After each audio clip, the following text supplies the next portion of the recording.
Salut à tous, dans cette vidéo je vais vous parler de l'investissement immobilier au Paraguay. Je vais vous expliquer tout ce que je sais et à la fin de cette vidéo vous aurez les bases pour vous aussi potentiellement investir au Paraguay si ça vous intéresse. La première étape pour quelqu'un qui souhaite investir au Paraguay, c'est de comprendre un petit peu le marché.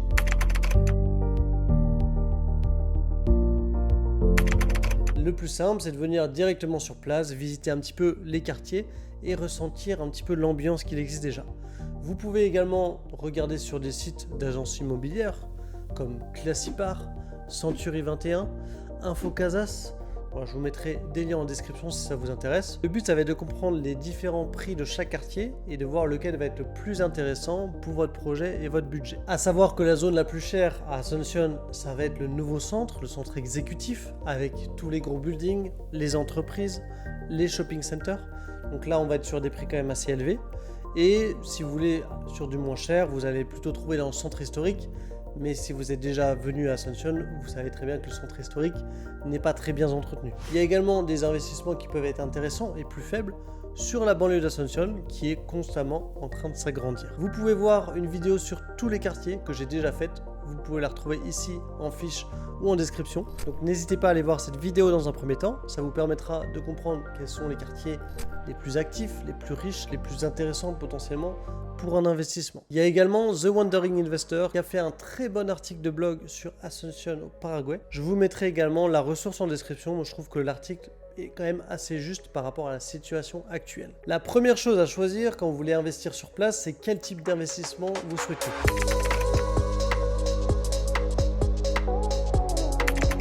Ici, comme un petit peu partout, il y a trois types d'investissements.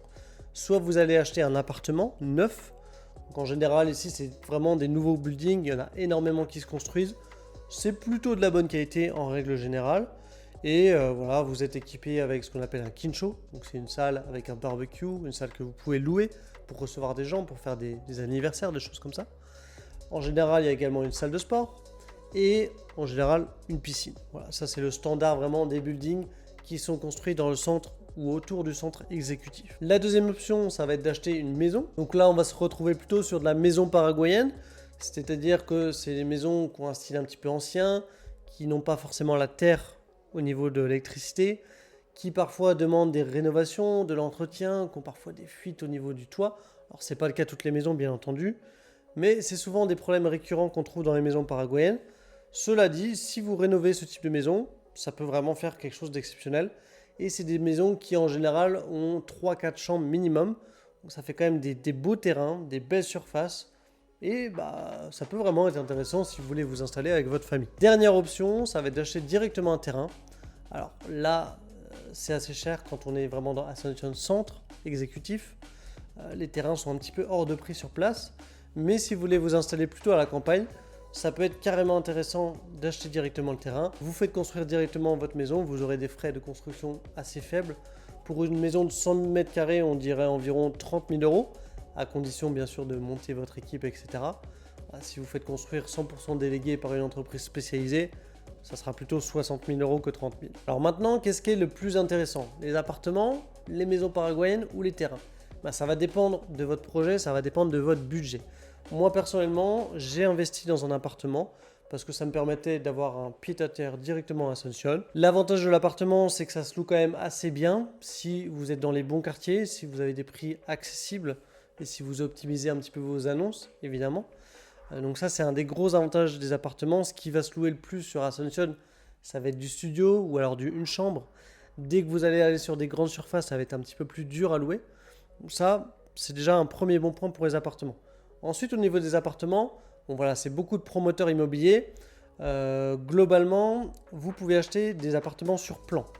Donc, quand on achète sur plan, il y a le lancement, il y a avant le pré-lancement, et plus le projet avance, plus le prix va monter. Donc, c'est pour vous permettre artificiellement de faire monter le prix de votre investissement. Même si parfois, je trouve que c'est pas toujours juste et que parfois, le prix du lancement est en fait le prix réel du bien. Vous avez peut-être remarqué parfois qu'à Asunción, c'est quand même des prix assez élevés. On est entre 1500 et 2000 $ le mètre carré pour des appartements. Pour une capitale d'Amérique du Sud, c'est pas forcément le plus cher, mais c'est quand même une somme assez conséquente. surtout pour Asunción qui est un petit pays qui n'est pas encore trop développé. Donc effectivement, quand vous achetez en lancement ou en pré-lancement, c'est des prix beaucoup plus intéressants pour des appartements. Moi par exemple, mon appartement, je l'ai payé 65 000 $. Et je crois qu'en prix de lancement, pré-lancement, il devait être à 55 000 $, donc 10 000 $ de moins. En général, l'achat sur plan vous permet d'avoir une réduction d'environ 20% sur le prix quand l'édifice se termine. Et quand l'édifice est vraiment terminé à 100%, je crois que les prix augmentent encore peut-être de 5%. Voilà, pour vous donner une petite idée globale. Les dangers d'acheter sur plan, c'est un petit peu comme dans tous les pays.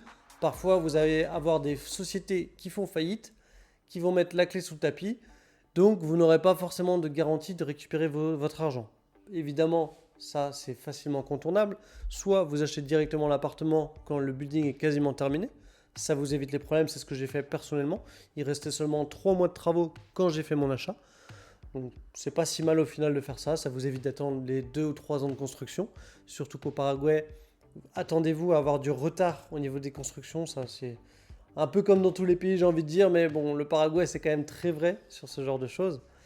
La deuxième solution, c'est que vous pouvez acheter sur plan, mais vous allez faire des vérifications au préalable sur la qualité de l'entreprise. Déjà, est-ce que c'est une entreprise étrangère ou une entreprise paraguayenne? Si c'est une entreprise paraguayenne, ça va être plus facile d'avoir des informations sur qui est derrière l'entreprise. Est-ce que l'entreprise a des dettes? Donc ça, vous pouvez le faire soit vous-même, en chopant des informations à gauche à droite, vous avez des informations qui sont publiées ouvertement. La deuxième manière de vérifier, c'est de passer directement par un avocat des affaires, quelqu'un de spécialisé, quelqu'un qui connaît les contacts, quelqu'un qui peut avoir des informations directement en interne.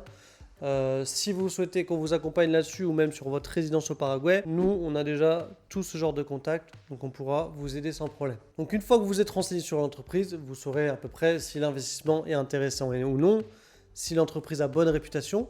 Et le danger, c'est souvent de passer par des entreprises étrangères parce que c'est souvent plus opaque, il y a souvent moins d'informations disponibles et c'est sur ce genre d'entreprise que vous allez potentiellement courir des risques que le projet fasse faillite, soit parce que c'est intentionnel, c'était une arnaque, ce qui peut arriver, mais c'est quand même assez rare, soit le cas le plus fréquent, c'est que c'est des entreprises qui sont plutôt récentes, qui ont mal géré leur business plan, qui ont mal géré leurs investissements, et du coup qui se retrouvent à ne plus pouvoir payer les travaux et à devoir fermer leur entreprise. Sauf que si c'est une entreprise étrangère, la personne peut rentrer dans son pays et vous allez avoir beaucoup plus de mal à être dédommagé. Maintenant, au niveau de l'investissement, si vous souhaitez acheter une maison, moi je vous déconseille plutôt parce que c'est un investissement qui peut être à la fois risqué, pour toutes les raisons que je vous ai citées précédemment, au niveau des travaux, au niveau des dommages de la maison. Souvent les toits ici, c'est pas top et refaire un toit ça coûte quand même pas mal d'argent. Deuxième raison, si vous voulez faire potentiellement de la location, louer des maisons, c'est pas les meilleures rentabilités qu'il existe ici. Vous allez devoir sans doute louer soit pour des familles riches, mais les familles riches, bon, ils vont sans doute acheter leur propre terrain, faire leur propre propriété. Donc vous allez devoir cibler des familles paraguayennes, ce qui n'est pas forcément idéal pour faire de la location. Voilà, moi je vous déconseillerais d'acheter une maison ici, à part si c'est vraiment pour loger votre famille, pour un projet personnel, là ça peut être super intéressant. Et dernier point, acheter un terrain. Ça peut être très intéressant parce que vous pouvez démarrer pour des prix assez bas. On va dire que pour des terrains à la campagne, vous allez pouvoir démarrer sur du 5 000 €. Voilà, on va dire en prix d'entrée à peu près 5 000 € votre terrain. Donc c'est du terrain qui font en général 350 mètres carrés, donc c'est du 12 par 20. Si je dis pas de bêtises, ça doit être quelque chose comme ça. Je le mettrai au montage si j'ai fait une erreur. Donc c'est des terrains assez standards. En gros, les promoteurs ils achètent des grosses propriétés de plusieurs hectares. Ils font des lots, ils divisent les terrains en lots et donc c'est toujours plus ou moins la même taille de lot. Voilà, ils s'occupent également de construire les routes et quand le lot est prêt, ils mettent en vente les terrains. Et c'est à ce moment-là que c'est le plus intéressant parce que quand vous achetez le terrain quand le lot vient de sortir, c'est là que vous avez les meilleurs prix. En général, au Paraguay, si vous achetez dans un secteur qui est quand même bien situé, vous avez de fortes chances que votre terrain prenne de la valeur dans les 5 premières années. C'est un retour sur investissement qui est quand même assez intéressant. Voilà. Évidemment, il faut bien choisir son terrain. Donc après, pour les prix du terrain, plus vous allez vous rapprocher de la capitale, plus ça va être cher. En banlieue d'Asunción, banlieue proche, on va trouver des terrains déjà à entre 50 et 100 000 € grand minimum.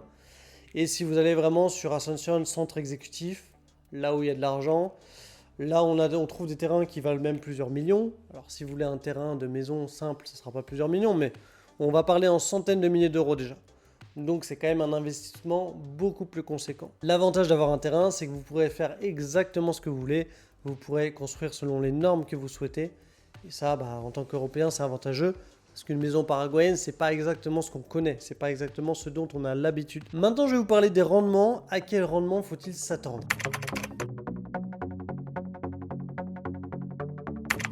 Si vous regardez les promoteurs immobiliers, souvent ils vont vous dire on s'occupe de tout pour vous, on vous fait du Airbnb, on vous trouve des locataires, ou alors on vous trouve des gens pour toute l'année, du long terme.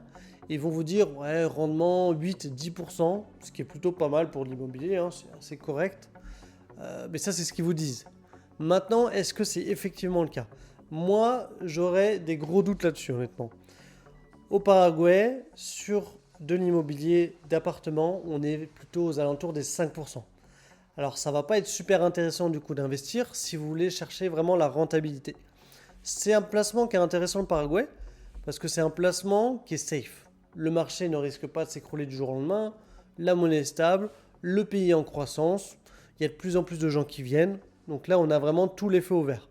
Par contre au niveau de la rentabilité pure, c'est pas très intéressant. Parce qu'il y a beaucoup de Brésiliens et d'Argentins qui viennent, qui achètent des appartements. Et en fait, eux, c'est juste pour sécuriser leur argent. C'est juste pour placer leur argent. Donc, ils vont le louer sans forcément chercher de la rentabilité. Et forcément, en ayant beaucoup de biens qui sont dans ce cas sur le marché, ça va affecter le marché de la location. En réalité, à Asunción, il y a beaucoup de biens qui ne sont pas loués. Il y a beaucoup de biens qui ont été achetés juste pour placer de l'argent. Et également des biens qui sont issus du blanchiment d'argent. Ça peut arriver. Donc on est sur un marché locatif avec beaucoup d'offres et pas forcément une demande exceptionnelle. Donc si vous voulez faire du locatif, attendez-vous plutôt à du 5%. Les entreprises professionnelles vous diront 8-10%, mais dans la plupart des cas, vous ne l'atteindrez pas ce 8-10%. Donc voilà, c'est la première chose dont vous devez être conscient. Ensuite, si vous faites vraiment les choses bien, si vous achetez vraiment dans le bon quartier, au bon prix, en optimisant bien votre Airbnb, en ayant des contacts qui vous permettent de louer rapidement et au bon prix, là potentiellement, avec plus de travail, le 8-10%, je pense qu'il est atteignable, mais ne croyez pas que c'est quelque chose de facile à faire. Ça va vous demander du travail, ça va vous demander de quelqu'un qui gère la chose, mais c'est possible. Les étrangers qui viennent au Paraguay, que ça soit pour faire leur résidence, que ça soit pour les vacances, même si les vacances à Asunción, honnêtement, c'est pas forcément le meilleur endroit, il n'y a pas non plus 100 000 choses à faire. Donc les gens qui viennent ici, en général, ils restent 1 ou 2 semaines. Et quand ils restent seulement 1 ou 2 semaines, ils vont vouloir être au meilleur endroit d'Asunción. Qui dit meilleur endroit, dit en général très proche des shopping, Shopping del Sol, Paseo La Galeria, Shopping Mariscal, qui est une zone qui quand même se développe pas mal, je trouve, en ce moment. Donc voilà, si vous avez des appartements en dehors de ces zones, même si elles sont centrales, ça sera tout de suite moins intéressant. Donc vous allez devoir déjà prioriser les bonnes zones. Vous allez ensuite devoir optimiser tout votre appartement. Est-ce que vous choisissez une chambre? Est-ce que vous choisissez un studio? Ça, c'est à vous d'arbitrer. Choisir également la bonne disposition d'appartement. Vous avez des appartements de 40 mètres carrés qui sont plutôt en longueur. Moi, j'en ai acheté un comme ça. Et vous avez des appartements de 40 mètres carrés qui sont plutôt des carrés. Donc ça va vous permettre de faire des choses différentes et d'avoir une rentabilité différente. Pour faire simple, si vous cherchez la rentabilité à tout prix, moi, je vous conseillerais plutôt de ne pas investir à Asunción. Si par contre, vous voulez un pied-à-terre, une adresse sur place, que vous louez pendant que vous n'êtes pas là, ça peut être un investissement qui est très intéressant. Et si vous voulez que je vous accompagne pour ça, n'hésitez pas à me contacter. Vous avez les liens directement en description. Maintenant, on va parler de la négociation.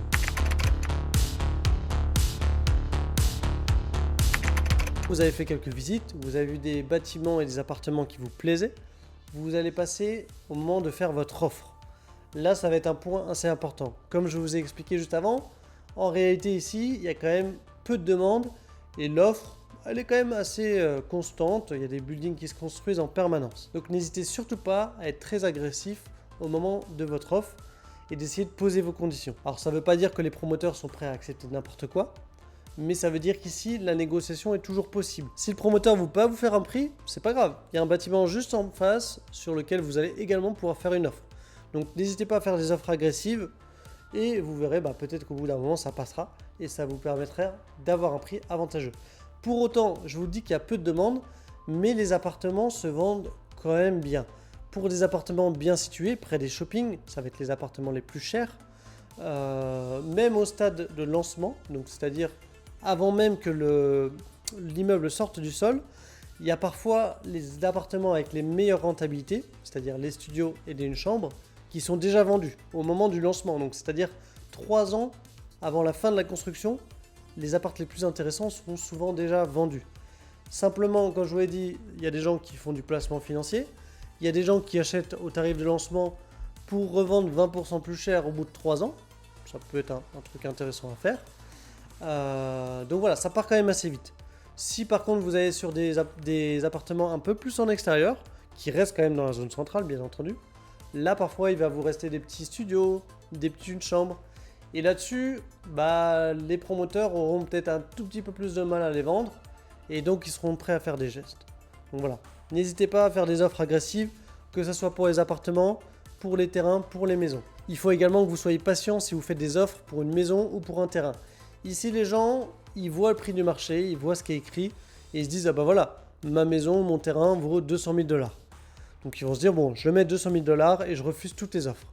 Sauf que comme je vous l'ai expliqué, souvent le marché est un petit peu enflé ici.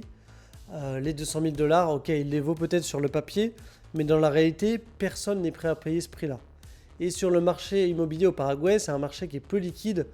Pour vendre des biens, c'est quand même assez difficile, surtout au prix du marché. Donc au bout d'un an, la personne a mis sa maison à 200 000 $ et se rend compte qu'il n'arrive pas à la vendre. À ce moment-là, il va être prêt à négocier. Mais ça va prendre du temps dans sa tête, ça va lui demander un cheminement. Et donc, n'hésitez pas à faire des offres sur plein de maisons différentes, sur plein de terrains différents, si vous savez à peu près ce que vous voulez. Il ne faut pas être pressé. Si vous voulez des bonnes affaires, de toute manière, c'est comme en France, c'est comme en Europe, c'est comme dans n'importe quel pays. La patience sera votre meilleur allié. Et c'est grâce à ça que vous pourrez faire des offres qui seront gagnantes, qui vont vous permettre de faire des bonnes affaires. Donc voilà, sur les terrains, sur les maisons, n'hésitez pas à rester en contact avec les gens, leur relancer de temps en temps, voir où ils en sont. Est-ce qu'ils sont toujours fixés sur leur budget de 200 000 ou est-ce qu'ils se disent ça se vendra jamais à ce prix-là. Et là, ils ont besoin d'argent et ça peut valoir le coup. Également au niveau de la mentalité paraguayenne, il y a beaucoup de Paraguayens qui ne savent pas gérer leur argent. Ils se retrouvent souvent avec un héritage, un terrain qui est en plein centre d'Asunción. Et en fait, à l'époque, quand leurs parents ont acheté le terrain, ça valait vraiment rien, peut-être quelques milliers de dollars tout au plus. Et ils se retrouvent avec un héritage qui vaut 200, 300, 500 000 $. Donc forcément, ils veulent le vendre. Donc si vous arrivez au bon moment, que vous faites une offre, que vous êtes prêt à payer rapidement, vous pouvez vraiment avoir des super occasions comme ça. Une fois que vous êtes mis d'accord sur un prix, donc là, vous allez simplement signer un contrat, vous allez effectuer le paiement. Évidemment, ça va être important de faire des vérifications au niveau du terrain avec un notaire. C'est possible un notaire que vous choisissez vous et non pas que l'entreprise va vous imposer. Faites attention à ça, parfois il y a des notaires qui vous seront imposés et qui seront plutôt dans le camp adverse, j'ai envie de dire. Donc choisissez bien votre notaire. Si on vous accompagne, nous on a déjà des notaires de confiance qui ont une super bonne réputation ici. On pourra vous les donner directement. Ça va vous permettre de vous sécuriser, de vérifier que vous achetez bien le bon terrain, qu'il n'y aura pas de problème là-dessus. Si vous achetez un appartement, de vérifier que l'entreprise a une bonne santé financière, que les travaux ne vont pas s'arrêter du jour au lendemain. Donc ça, c'est des choses assez importantes à vérifier. Maintenant, on me demande souvent, est-ce que je peux investir sans être résident paraguayen ? La réponse, elle est positive. Vous pouvez acheter des terrains, des maisons, des appartements uniquement avec votre passeport. Cependant, je vous le déconseille parce que le jour où vous allez vouloir revendre votre appartement, il va y avoir une retenue au niveau du prix de vente. Simplement parce que vous n'êtes pas résident paraguayen, donc les taxes seront plus importantes. Également, si vous faites un investissement immobilier dans le but d'avoir un petit plan B au Paraguay, c'est beaucoup plus intéressant d'être résident paraguayen parce que le jour où les frontières commencent à se fermer, vous aurez beau posséder un bien au Paraguay, si vous n'êtes pas résident, vous ne pourrez pas rentrer dans le pays. Du moins, là on parle de situation peut-être un petit peu d'urgence. La France ne vous laissera pas forcément partir et le Paraguay ne vous laissera pas forcément rentrer. Donc ça, c'est quelque chose à prendre en compte. Si vous voulez faire un plan B, ne vous contentez pas seulement d'acheter quelque chose sur place. Prenez le temps de bien vous faire vos papiers, vos démarches pour avoir un vrai statut légal au Paraguay. Voilà, maintenant si vous reste des questions au niveau de l'investissement immobilier sur place, n'hésitez pas à les mettre en commentaire, je répondrai à tout le monde. Si vous voulez que je vous accompagne pour votre résidence ou même pour un projet d'investissement immobilier, N'hésitez pas à me contacter, vous trouverez directement tous les liens en description de la vidéo. C'était Matt, je vous dis à très bientôt, ciao.